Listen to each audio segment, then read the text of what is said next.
Hi everyone, welcome to my channel. So in this video over here, I'm gonna talk about these vintage bikes and some of the mistakes that I made and that you can possibly make when you're restoring them and what to avoid. Let's get into this video right now. So if you know, a couple of months ago, I restored a nice Bianchi and I sold it in order to acquire my new old stock Norco that I have here. And some of the mistakes that I have made are gonna help you guys uh, in this video, and I'm gonna address it right now. So I'm gonna start off with do's and don'ts, and I'm gonna start off from the bar tapes. So there's one over here, and there is one over here on my copy. And one thing that you wanna do when you're starting your vintage bike restoration, you wanna look at a catalog. And this is gonna what the scenario is gonna be. You're gonna either have the cloth bar tape, or you're gonna have this one, which I have Ambrosio. Uh, Go down, look at the catalog, and order Ambrosio or the cloth bar tape. What you don't want to be doing is this thing here. You don't want to be placing this thick carbon bar tape on your vintage bike. This is okay on this kind of bike. However, not on this. It's gonna look untasty. It's gonna look out of place. And just look at these two. Just compare them. This is what you want. You want that vintage look. Okay. Now, problem number two. Just like I said, looking at the catalog, look for that saddle. If you got something like this, and if something like this was in the catalog, so we have Italian Concord Cell Italia. And then here, what do we have here? We have here Norco. You see, Norco, everything matches here. You do not want to be putting this kind of saddle on the vintage bike. So this is the big no-no. So those are two things that you want to keep in mind. So that's the bar tape was the first one. The saddle was the second one. By the way, just to get back on the subject a bit, if you wonder how I ride my bikes this thin and comfortable, just this would be the solution. I'm gonna put a link in the description. Just get one of these Castelli's cycling gloves, and you're gonna be able to ride quite comfortably these vintage bikes, just like they are these thick bar tapes that I have here. So the gloves will go for the long way, and you're not gonna have any issues. Okay, the second one that's gonna be a little bit with the cosmetics. Be careful how you select these hoods. I usually stick with the Shimano, and in this case here I've got the Campi.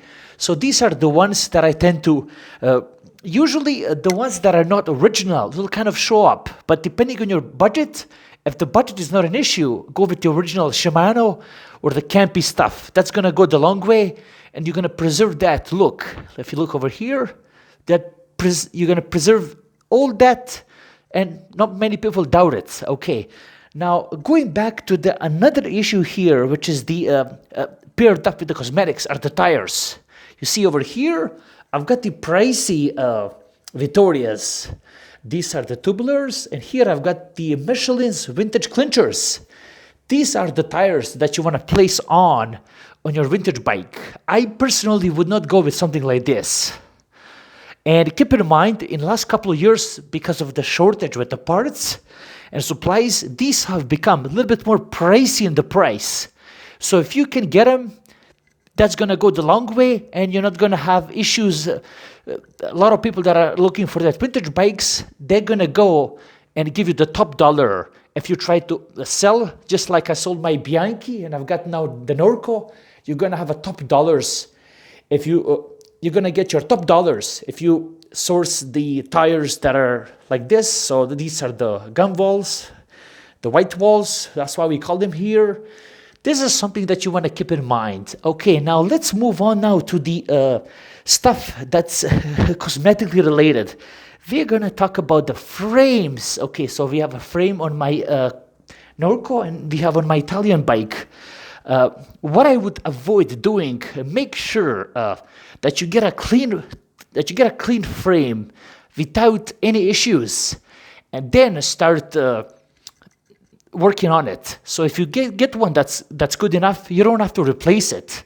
So you're basically starting with the authentic frame, you don't have any issues. If some kind of resale, if you have to sell it, the buyer that may be interested is not going to be doubting the frame if you have the original bar tape. So that's something to keep in mind. It's always nice to have that nice original bar tape without many flaws, just like I have one on my Kopi. And that's something when it comes to the frames. So you want to get something clean without dinks. Some patina can be understandable, but you want to go with something like this, nice and clean and nice decals. Now, speaking about the decals, this is the part where you really, really want to be careful. Okay, if you get the one that has a half a decent decals, make sure that you do have the pictures from before and after, because if you do end up putting the new decals, some of my buyers in the past have doubted the authenticity of that tape, of that frame. So the previous bike that I sold it to my friend, he was a little bit concerned about that Bianchi decals that I put on.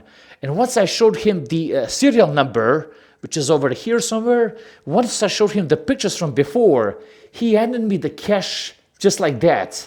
However, if you're gonna put new decals on it, keep that in mind. It may have an effect on resale.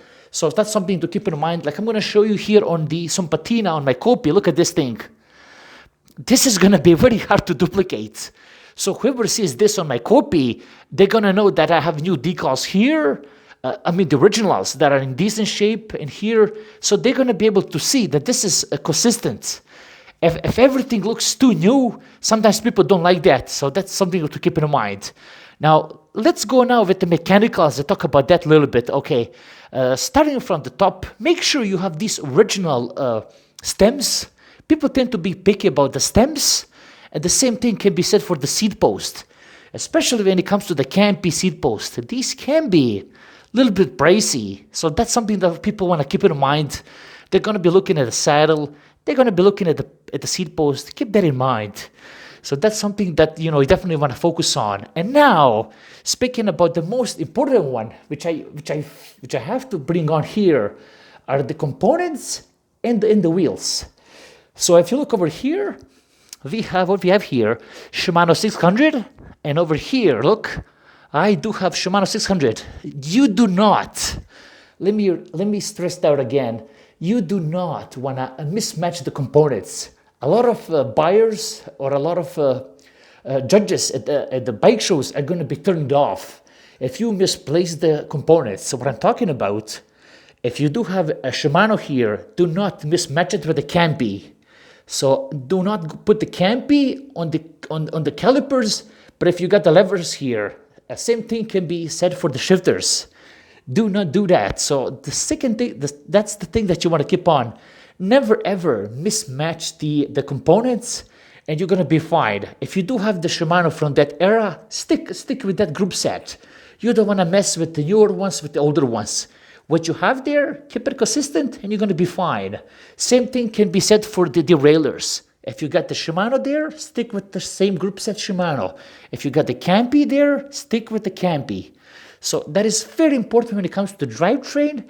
And now that's going to take us to the wheel set. And if you look over here, very obvious and very straight to the point, never ever mismatch the wheel set. See, I've got the Araya over here, and I've got the Araya right down there. So same thing can be said for the Ambrosios on my Kopi. If you got Ambrosios, stick with Ambrosios. Never ever mismatch your wheel set. That's going to be a big eyesore, and people are going to notice that right away.